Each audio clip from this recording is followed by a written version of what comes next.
Assalamualaikum warahmatullahi wabarakatuh. Halo teman-teman, insya Allah bermanfaat. Pada video kali ini saya coba melanjutkan project kita sebelumnya, yaitu mengakses kamera dengan OpenCV. Kita akan melanjutkan project tersebut dengan mencoba menggunakan salah satu fitur dari OpenCV, yaitu edge detection atau bahasa Indonesianya deteksi tepi. Seperti yang teman-teman lihat, gambar ini menunjukkan mirroring dari HP saya. HP ini sudah terinstall aplikasi yang sebelumnya sudah dibuat menggunakan Android Studio. Aplikasi ini dapat mendeteksi tepi dari suatu gambar. Kita langsung saja ke programnya. Oke, seperti teman-teman lihat di sini, ini adalah project yang sebelumnya kita sudah buat, yaitu project akses kamera dengan menggunakan OpenCV. Di sini kita lihat pada metode on camera frame, di sini di return mRGBA, artinya gambar yang ditampilkan di Android yaitu masih berupa gambar yang berwarna atau red, green, blue, alpha. Hal yang pertama kita lakukan adalah mengubah mRGBA ini menjadi grayscale.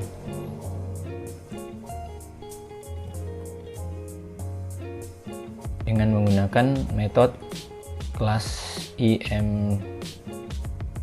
imgproc titik CVT color, kemudian sumbernya yaitu mRGBA ini, kemudian kita masukkan hasil konversi ke gray-nya kembali kepada variabel mRGBA.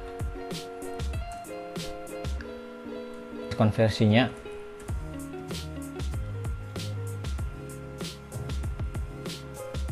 titik color RGBA ke gray. Oke teman-teman, kita lanjut lagi, enter. Kemudian kita lakukan lagi proses scanning edge detection, mg titik Kenny, sumbernya masih sama mRGBA, mRGBA,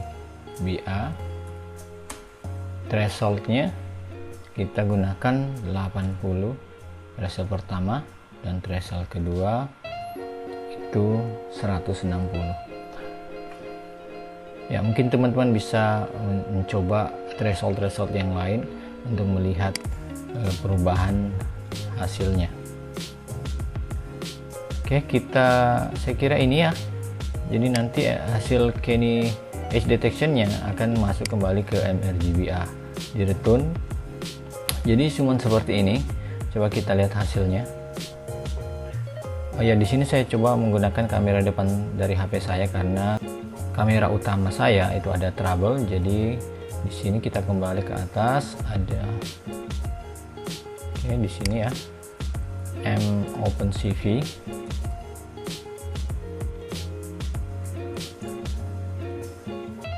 Titik set kamera index. Jadi kita pilih satu di sini adalah indeks untuk kamera depan. Oke, langsung saja saya hubungkan dulu ke HP. Oke, sudah terhubung teman-teman, jadi saya tinggal run. Oke, sudah selesai proses penginstalan. Kita coba. Jadi tampilannya masih seperti dulu ya. Kita lihat hasilnya seperti ini. Jadi teman-teman bisa lihat bahwa proses deteksi tepi sudah berhasil. Jadi untuk selanjutnya, project yang berikutnya adalah melakukan capture sehingga file gambar ini dapat tersimpan di memori internal dari handphone kita. Mudah-mudahan ini bisa bermanfaat bagi teman-teman semua. Saya akhiri dengan alhamdulillahirabbil alamin. Wassalamualaikum warahmatullahi wabarakatuh.